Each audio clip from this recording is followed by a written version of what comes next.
Birinci siniflərə qəbulla bağlı 30 alternativ mərkəz yaradılıb.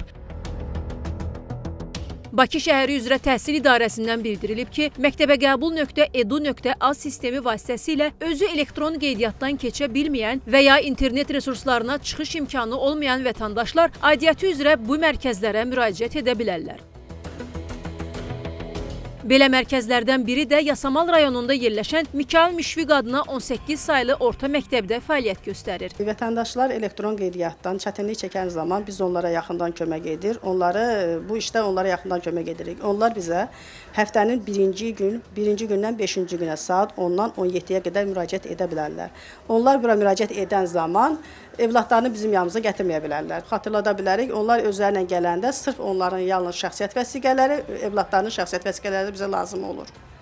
Onların qeydiyyata salan zaman onlara SIMA proqramı yüklənir. SIMA proqramı ilə onlara tanınır. Artıq alternativ mərkəzlərə müraciət edən valideynlər var. Artıq bildiyiniz kimi səhərləşmə prosesi başlayıbdır, registrasiya da başlayıb. Ona görə buradayıq. Evladım birinci sinifə gələcək bu məktəbə. Sağ olsunlar, gəldik, bizi qeydiyyatdan keçirdilər.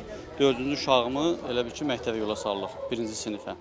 İlk övladımdır, birinci sinifə qəbul olur, gəlmişik sənət qəbuluna. İnşallah ki, yaxşı olar, sevincli günümdür, evladını birinci sinifə gedir. Qeyd edək ki, birinci siniflərə qeydiyyat prosesi ilə bağlı vətəndaşlar 5, 6 və 7 saylı asan xidmət mərkəzlərinin təhsil xidmətləri bölmələrinə də müraciət edə bilərlər. Nigar Polad, Samir Qasımov, Kəmal Əlimuradova, Xəzər xəbər.